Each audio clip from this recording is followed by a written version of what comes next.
Today on Ag News Daily.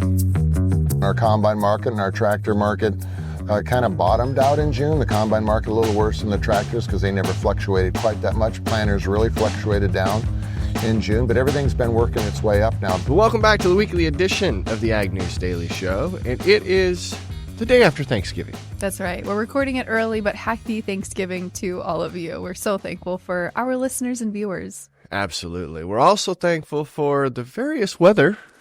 I'm not sure I'd go that far. But It's been windy.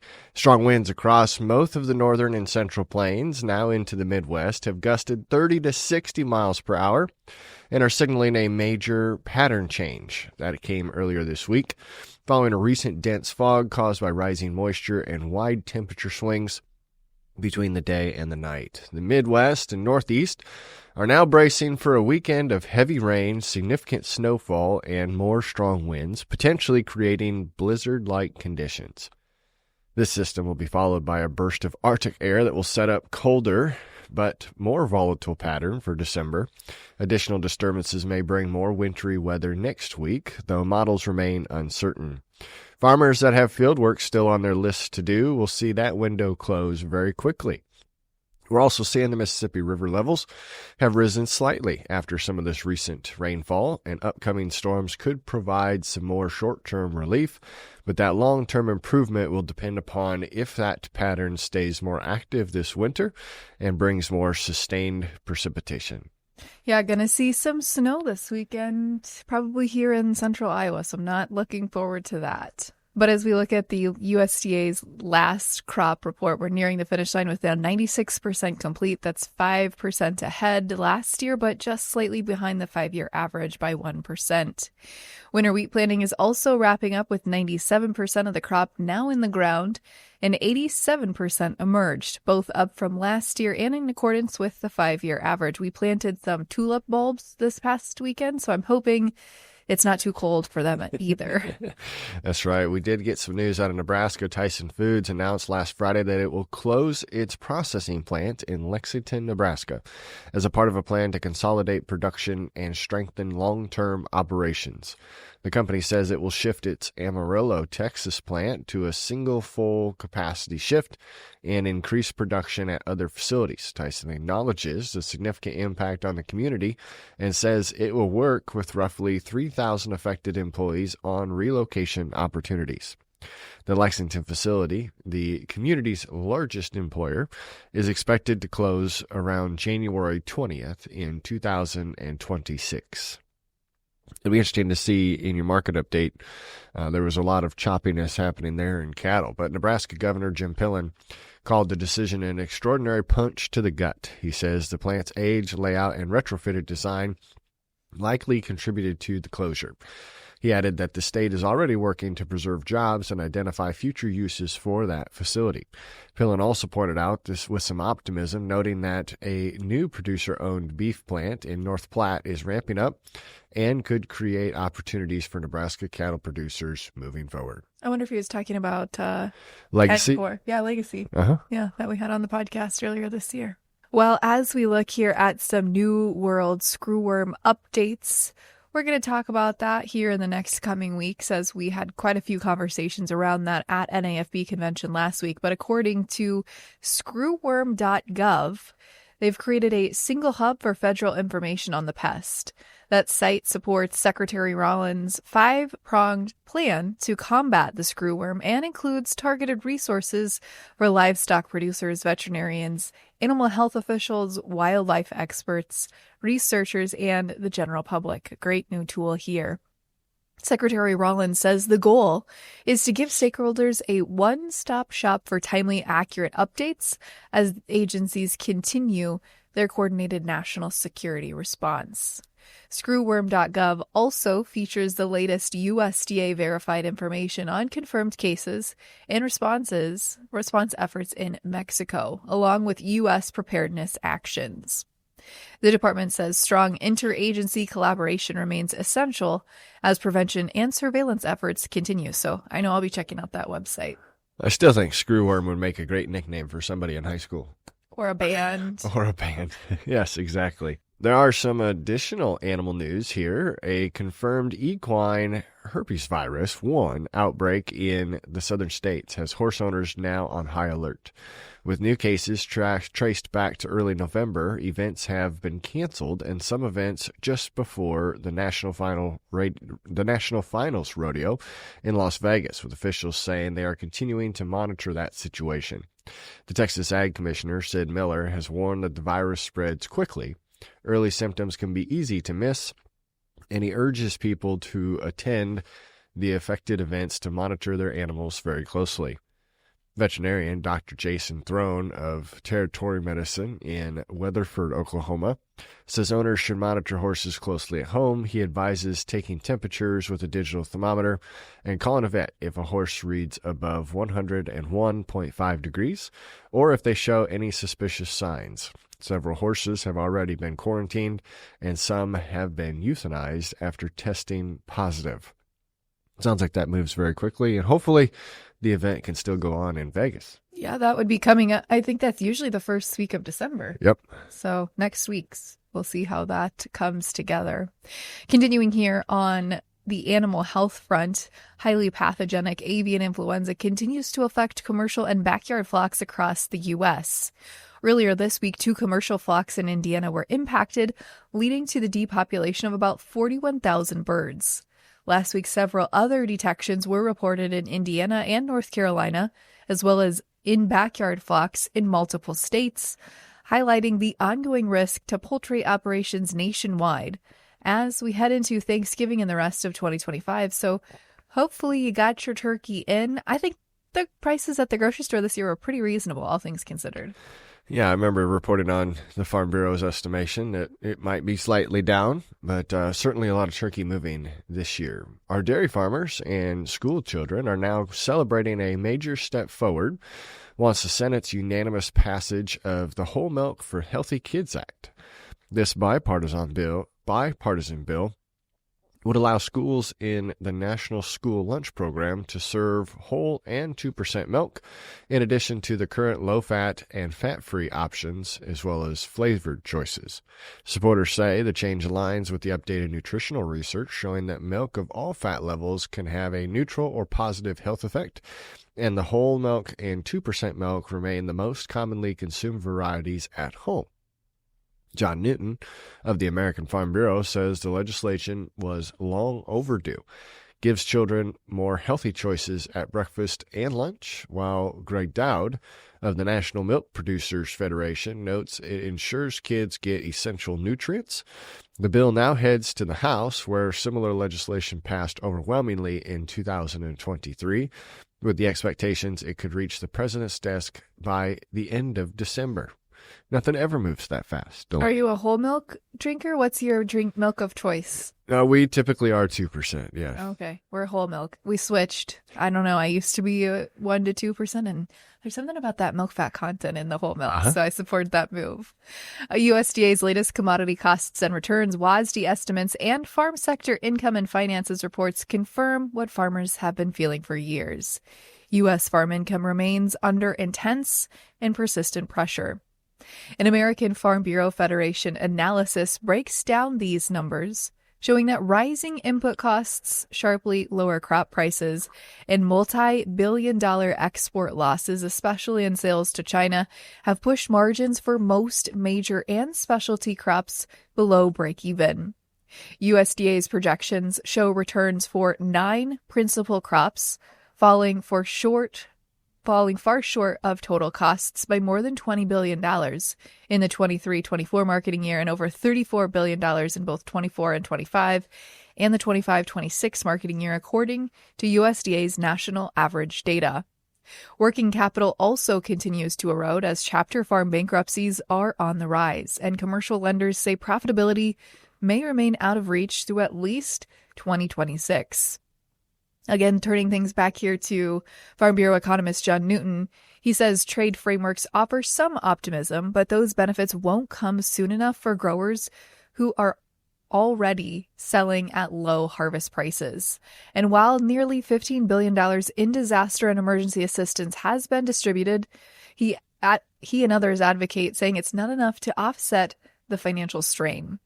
They warn that without targeted support and meaningful farm bill improvements, the long-term viability of family farms, the stability of rural communities, and even the affordability of the food supply chain could be at risk. That's some pretty damning information there, Tanner.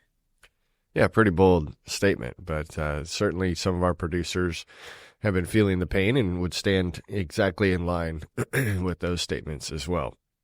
The USDA's Foreign Agricultural Service has launched the America First Trade Promotion Program, providing an estimated $285 million in funding for 2026 to expand U.S. ag exports. U.S. soybean groups applauded this initiative, noting it will help diversify export destinations, promote the value-added processing, highlight United States soy sustainability, and strengthen the supply chain reliability. ASA President Caleb Regland said that the program gives growers renewed momentum, that they will reach new markets and deepen existing trade relationships. Applications for funding are now open. The program also benefits the U.S. livestock exporters, USMEF. President Dan Hallstrom highlighted that a high point for costs, foreign competition, trade barriers are making the expanding and defending export markets more important now than ever. He said the funding will complement existing USDA programs and industry exports. It will help the U.S. beef, pork, and lamb producers capitalize on emerging opportunities. The initiative, part of U.S. Secretary of Ag Brooke Rollins' three-point plan, is expected to award roughly 60 grants yet this fiscal year. That's quite a lot of grants. This is an interesting headline. This was actually a discussion last week at NAFB convention because I don't think a lot of people, including myself, really understood the true impacts that we could see from this next headline. But the Endangered Species Act, President Trump's administration has proposed some major changes to the Endangered Species Act as of late last week, sparking concerns from conservation groups that say the revisions would weaken protection for imperiled wildlife. Under the draft rules, economic factors could influence decisions on habitat and species protection. Automatic safeguards for newly listed threatened species would be removed, and future climate-related threats would play a smaller role in listing decisions. Environmental advocates also warn the proposal narrows the definition of harm, potentially excluding many forms of habitat modification. As we take a look here at some of our cabinet members, Interior Secretary Doug Burgum says the changes aim to protect species while respecting the livelihoods of Americans who depend on this land, improving efficiency and transparency. Legal challenges are expected, and if implemented, the rules would reshape the Federal Reserve wildlife management for many years to come. I'm trying to recall now what some of the other concerns were as related to this, Tanner, but you think about livestock health and some of those pieces. I think those are some concerns from producers for sure. Yeah, I could see that having major changes. The USDA is making a $7 million available nationwide to advanced biofuel producers through the Advanced Biofuel Producer Payment Program. U.S. Secretary of Ag Brooke Rollins announced last Friday. The program, authorized under the One Big Beautiful Bill, provides quarterly payments based upon actual production of finished advanced biofuels, with the enrollment period open now through December 15th of 2025. Secretary of Ag Rollins says the initiative will support farmers, will create jobs, and will help lower fuel prices, all while boosting U.S. energy independence. The funding targets producers using American-grown feedstocks, and interested applicants can contact their state rural development energy coordinator to get more information. Well, Tanner, I filled up with E85 this morning, but as we think about the push for E15, we're still in a battle somewhat. The CEO of Growth Energy, Emily Score, says Congress is unlikely to approve year-round E15 legislation before the end of the year due to the government shutdown. Score says the next opportunity could come in late January when lawmakers are expected to move a major fiscal bill as well. She notes the measure would support U.S. corn farmers and a large crop to be planted, strengthen corn prices, and lower fuel costs for consumers. Meanwhile, as we turn our attention here to how states are reacting, 7 Midwestern governors are urging Congress to pass the Nationwide Consumer and Fuel Retailer Choice Act of 2025. That's a little bit of a mouthful. In a letter to Senate and House energy leaders, those governors say nationwide access to E15 would expand markets for farmers facing tightening demand and provide savings for American drivers at the gas pump. I know I personally like filling up with E85 because I'm supporting America's corn farmers, but it's also generally quite a bit cheaper at the pump.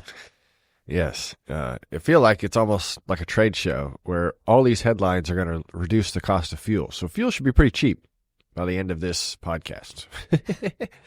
Well, we saw more than $13.5 billion in payments for the 2025 crop year that farmers are now expected to receive. There's funds coming in October 2026. Payments will come through the ARC and PLC programs, which are updated underneath the One Big Beautiful Bill that was signed into law in July. We do see changes expected to come to these programs. They're expected to increase both the likelihood and the size of the payments compared to the 2018 Farm Bill. Farmers who have enrolled in 2025 will receive whichever payment, either ARC or PLC, is higher, while enrollment decisions for 2026 will again affect future payments. Estimations are based upon the USDA's projections, county-level data, and the program simulation models, providing a detailed forecast ahead of next year's disbursements. So a couple of updates coming there for those programs. Well, I'm excited to turn it over to this week's interview. It's one of the many conversations we had with agricultural leaders at the National Association of Farm Broadcasting's annual convention last week. I spoke with Mark Stock, the co-founder and co-owner of Big Iron, in their bright yellow shirts to break down current equipment trends, recapping this year, and looking ahead to next year, as well as getting the story behind those yellow shirts, Tanner. So let's turn it over to that interview now. Well, we're going to talk equipment trends for 25 and 2026 with Mark Stock, the co-owner and co-founder of Big Iron. Mark, thanks for being on with us. Hey, Delaney, glad to be here. Mark, I'm assuming most of our listeners are probably well aware of who Big Iron is, but just in case, let's do a quick 10,000-foot overview of the company. Okay, well, Big Iron started in 1984 when my brother and I started an auction company. In the late 90s, we started broadcasting our open outcry sales over the internet in real time. And then in 2009, we said, let's just do a couple of these auction on a timed-only platform. And that's when we tagged them bigiron.com. And then over the course of the next couple of years, we added a bunch of salespeople because the business was growing pretty substantially. And now we sell equipment all across the United States with a whole bunch of reps on our no reserve online equipment auction platform. And we sell real estate and livestock and classic cars. Mark, very important question for you. Do you auction yourself? Can you give us the auction outcry? I can do that if you want me to, yes. Yeah, I thought I'd ask. Did that for 40 years. I do a lot of benefit auctions to this day. When schools and churches and, people that have illness or something, they put benefits on, we go there to have a lot of fun with the crowd and raise some money. Fantastic. Well, let's have some fun with today's conversation. Sure. Thanks for sharing that background. As we think about equipment trends specifically here, we had an episode a few weeks ago about land trends and prices. So let's talk equipment today. As we look at 2025, kind of in the rear view mirror, what were some of the biggest trends and takeaways that we saw? Well, the bottom of the market was in June. We had a declining market from the first of the year, and it kind of kept stabilizing and a little bit lower. And then our combine market and our tractor market kind of bottomed out in June. The combine market a little worse than the tractors because they never fluctuated quite that much. Planters really fluctuated down in June, but everything's been working its way up now because from our perspective and our data, it takes agriculture, farmers and ranchers about 12 to 14 months to get used to the new normal. A lot of the stuff that people buy in their operations, they buy way in advance. You buy fertilizer for 2026 now, or they bought it already in June and July of last year, and those prices were established.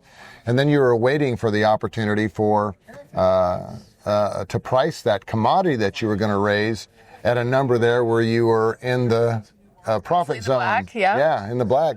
That didn't really happen in in the fall of 24 and even in the spring of 25. So that's why there was a little bit of a lackluster interest in some of the equipment. Now people are getting used to the new normals and the new numbers, and some folks are selling some of their unused equipment here in the summer's months of 2025 because they needed some cash flow. to get some of those bills paid. But we're seeing the uptick now as people are selling some of their commodity prices. They're realizing they do have some revenue left over that they can spend. Some don't have some of that revenue to spend. It all depends on location, and what you did with your inputs. But all of that is coming to fruition right now, and we've got a real busy December, January, and February. Well, as we think back to 21, 2020, 2021, we had a lot of extra jingle in the pocket, right, with some farm stimulus and some of those pieces. So I assume a lot of producers went out and bought new equipment. I know we did on our farm. Not new, but new to us, right? And so as we think about that trend and having some tighter years now under our belt, where are we at in the life cycle of that equipment that was maybe new to that producer? Are we seeing equipment needing to come back around and be upgraded, retrofitted, wear parts?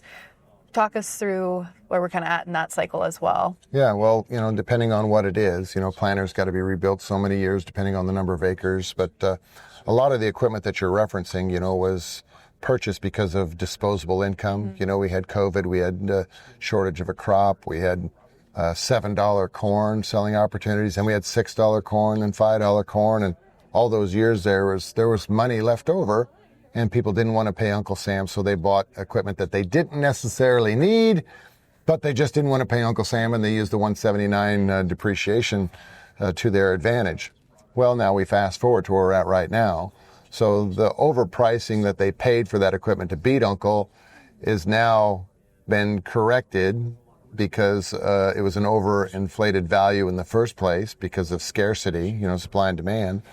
Now the value of that is quite a bit less depending on what it is. So you're still going to have a loss. I'm sorry, there's still a loss there. You just got to come to the realities of it. It's like missing an opportunity to sell corn for $5.25, and you said, oh, it'll only get better, and then you end up selling it for $4.50. Who has not done that? We're all guilty of that, right?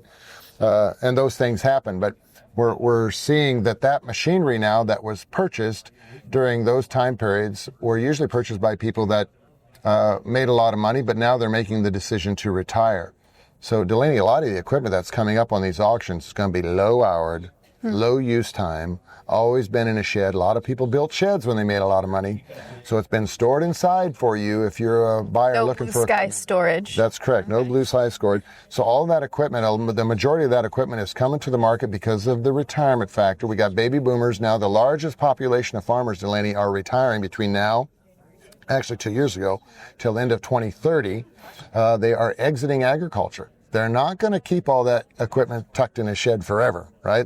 They might piecemeal it over time on bigiron.com, a couple of pieces here or there, or they might just say, to heck with it. Let's just sell it all and let's get it behind us. And we're seeing a lot of these retirement sales take place right now. But it's low-houred, well cared for equipment. So if you've been waiting like a lot of the population does, my dad always taught me when people are going north, you go south, okay? So when people want to plant all corn, you better plant all beans. Don't do what everybody else does because that usually doesn't work out well. So there have been people out there that have been waiting for these opportunities for the correction in the market because they sensed an overinflated value. Now they're waiting with cash to buy land or update their machinery at current price values, whatever that price may be on whatever specific item you're looking for.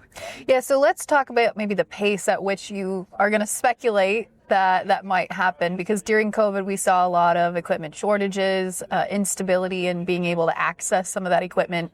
Now you're saying, hey, we're going to have this large exodus of baby boomer farmers. They've got great equipment, low hours. Are we going to see, you kind of mentioned or alluded to it, maybe they'll drip it out, maybe they'll just say to heck with it. But do you have any research or speculation around the pace at which we'll see that and how that could impact us here over the next few years with equipment trends? Well, historically, December, January, February, March have been big retirement auction seasons. That's because the open outcry method, you had to get a crowd. You wanted a crowd there when nobody could do anything else. Nobody was in the field in January, February, March. Now with the internet and the ability to bid on equipment on your phone, whether you're in the tractor on auto steer, whether you're in the chair with the dentist, whether it's your banker, it doesn't matter where you're at. You can just be watching this equipment sell from the convenience of your phone. We see farmers retiring throughout the year. Now, December is usually historically a huge traffic month because of a captive audience. You get cold weather, even January, February, and the first part of March is a huge numbers in terms of viewership to our website. There'll be 1.6 million people, different IP addresses, watching Big Iron the month of January and December and January. It's just phenomenal numbers. So during that time period, that's when a lot of people like to sell, when you have a large audience. The average piece of machinery selling on Big Iron right now, Delaney, travels 405 miles.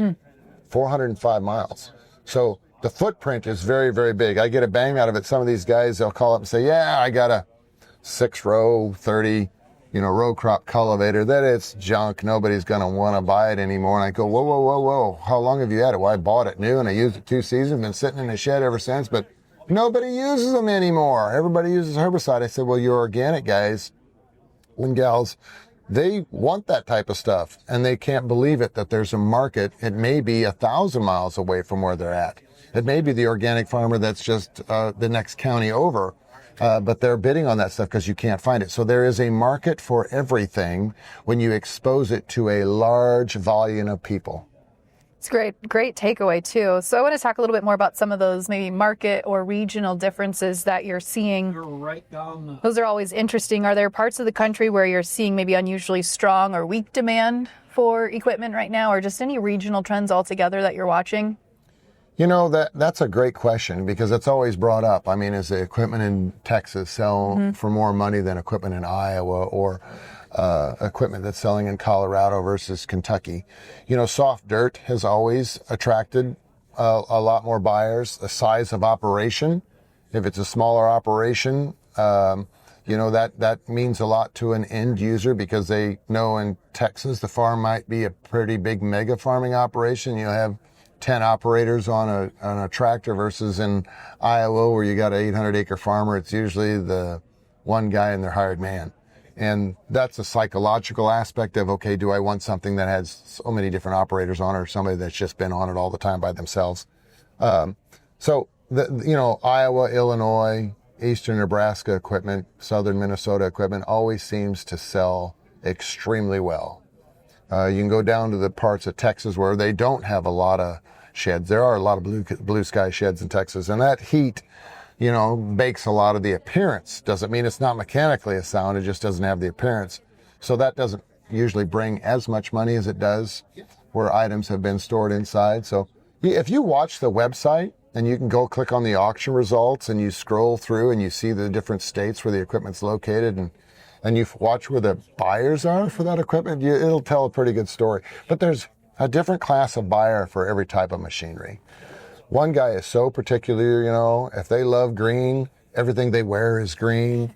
The pickup they drive is green, they paint the fence posts along their driveway green. Was that an indication of the yellow color for? No, I'll tell you the story about how the yellow started, but if you really love that kind of stuff and you're true and you see a tractor that has been changed with John Deere oil filters versus a Baldwin filter, they'll spend more money because it's a John Deere filter versus a Baldwin filter, because that's what they believe in. They think that's the best. And if it is, that's what you believe, that's what you believe.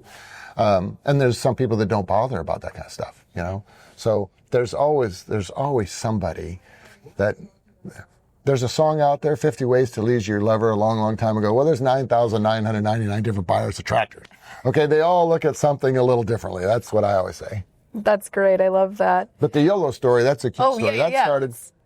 The yellow started from the first auction that we had back in 1984. My brother come back from auction school, and a gal in our small town was moving to Arizona. She said, I want to have a household sale.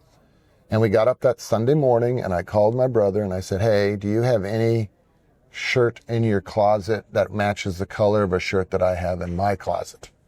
And he goes, does that really matter? I said, well, I think it does. I think it matters.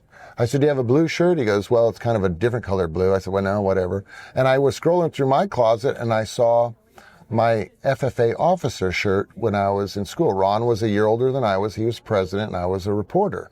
We were both on the same officer team, so I knew we had a matching shirt. I said, do you have your yellow officer shirt when you were a senior in high school? He goes, well, yeah, I think I do. So that's what we wore. We wore our FFA shirts, only we took a little piece of duct tape and we covered the FFA logo up and we made it nice and pretty, and we just wrote our names with a Sharpie on it, covered that up. And when the sale was all over, all the gals were out there saying it was so nice that you were so visible. You guys were up there in yellow, so we knew who to bid to. It was easy to find you in the crowd. And by golly, that stuck. That's how it started. That's a fun story. Yeah. I love that. Thanks for sharing that with us.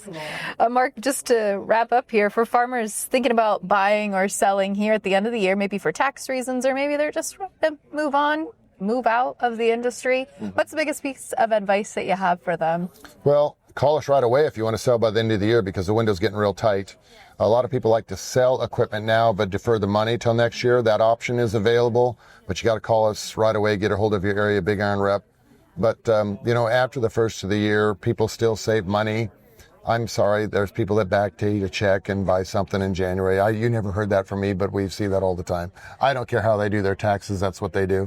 But if you want to sell some equipment, don't put yourself in a corner by trying to rush something.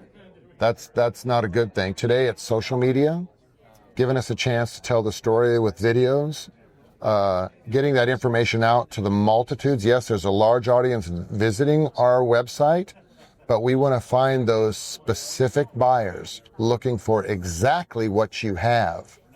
And that is done with SEO and meta tagging and all that kind of fancy jargon that if you don't understand it, I don't understand half of it, but we have people that do. I mean, one of our chief programmers come from Amazon, for gosh sakes, all right? So talented. These people are extremely talented, and they come to us all the time saying, the window's too tight.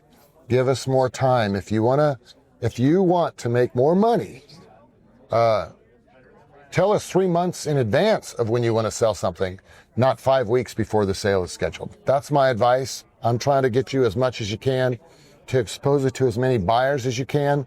That's the secret to the sauce. Wonderful. Mark, thanks for joining us. Appreciate your time. Thank you. It's fun. What a great update here for our audience. Let's get a fertilizer update. A new House bill is aiming to bring greater price transparency and stability to the fertilizer market. The legislation would require the USDA to study competition and trends in the fertilizer industry and report its findings within 1 year. The report would cover market impacts on prices, historical trends, import duties, industrial concentration, emerging technologies, and whether that is current public price reporting is insufficient. So we'll continue to keep an eye on whether or not that moves forward, and maybe a year from now, report on its findings.